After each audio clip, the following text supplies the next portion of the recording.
Private universities act ను సవరించాల్సిన అవసరం ఉందని, దీనిపై త్వరలోనే నిర్ణయం తీసుకుంటామని విద్యా ఐటీ శాఖల మంత్రి నారా లోకేష్ పేర్కొన్నారు.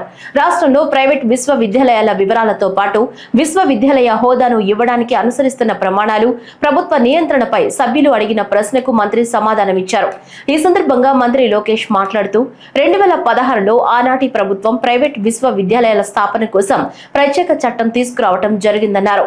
అందులో భాగంగానే విట్, ఎస్ఆర్ఎం, సెంచూరియన్, క్రియా యూనివర్సిటీ రాష్ట్రానికి రావడం జరిగిందని, విట్, ఎస్ఆర్ఎం అమరావతిలో నెలకొల్పగా సెంచూరియన్ విజయనగరంలో వచ్చిందని, క్రియా యూనివర్సిటీ నెల్లూరు జిల్లాకు రావడం జరిగిందని, అభివృద్ధి వికేంద్రీకరణకు ఆనాడు కూడా కట్టుబడి చేసి చూపించామనేందుకు ఇదొక ఉదాహరణ అని మంత్రి అన్నారు. 4 యూనివర్సిటీలు, Mohan Babu university, Hanumacharya university, Godavari global university, Aditya యూనివర్సిటీలు బ్రౌన్ ఫీల్డ్ యూనివర్సిటీస్ కింద వచ్చాయని మంత్రి అన్నారు. అధ్యక్ష, గౌరవ సభ్యులు చెప్పినట్లు 2016లో ఆనాటి ప్రభుత్వం ప్రైవేట్ యూనివర్సిటీస్ ఎస్టాబ్లిష్మెంట్ కోసం ప్రత్యేక చట్టం తీసుకొస్తాం జరిగింది అధ్యక్ష. దాంట్లో భాగంగా మీరు చూస్తే విట్, ఎస్ఆర్ఎం, సెంచూరియన్ యూనివర్సిటీ, క్రియా యూనివర్సిటీ కూడా ఆంధ్ర రాష్ట్రానికి వస్తాం జరిగింది అధ్యక్ష. విట్, ఎస్ఆర్ఎం ఇక్కడ అమరావతిలో వస్తే, సెంచూరియన్ యూనివర్సిటీ ఏకంగా ఉత్తరాంధ్ర విజయనగరంలో వచ్చింది, క్రియా యూనివర్సిటీ నెల్లూరు జిల్లాలో వస్తాం జరిగింది. అంటే అభివృద్ధి వికేంద్రీకరణకి ఆనాడు కూడా మేము కట్టుబడి ఉన్నాం, చేసి చూపించడానికి ఇది ఒక ఉదాహరణ అధ్యక్ష. దాని తర్వాత గత ప్రభుత్వం దాదాపు 5 సార్లు ఈ చట్టాన్ని సవరణ చేస్తాం జరిగింది. దాంట్లో భాగంగా బ్రౌన్ ఫీల్డ్ యూనివర్సిటీస్ కి ఎక్కువ ప్రాధాన్యత ఇచ్చే దిశగా గత ప్రభుత్వం చేసింది అధ్యక్ష. దాంట్లో మీరు చూస్తే బ్రౌన్ ఫీల్డ్ యూనివర్సిటీస్ లో కూడా ఒక 4 యూనివర్సిటీస్ బ్రౌన్ ఫీల్డ్ యూనివర్సిటీస్ అంటే Mohan Babu university, Hanumacharya university, Godavari global university, Aditya university, ఈ 4 యూనివర్సిటీస్ కూడా బ్రౌన్ ఫీల్డ్ యూనివర్సిటీ కింద వస్తాం జరిగింది అధ్యక్ష.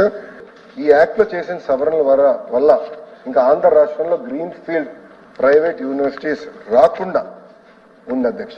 అంటే ఇది ఎందుకు చెప్తున్నానంటే ఈ యాక్ట్ యూజీసీ రెగ్యులేషన్స్ కి విరుద్ధంగా ఉంది. నేను కొంచెం వివరాలు చెప్తాను. ప్రధానమైనది ఏంటంటే ఈ యాక్ట్ లో ఏం చెప్పారంటే compulsory joint certification of degrees అనేది మ్యాండేటరీగా పెట్టారు.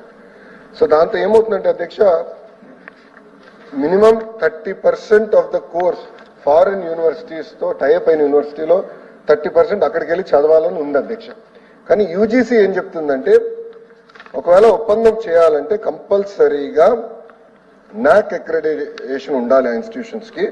మినిమం 2 గ్రాడ్యుయేటింగ్ బ్యాచెస్ అన్నా లేదా 6 సంవత్సరాల ఆఫ్ ఎగ్జిస్టెన్స్ ఉండాలి.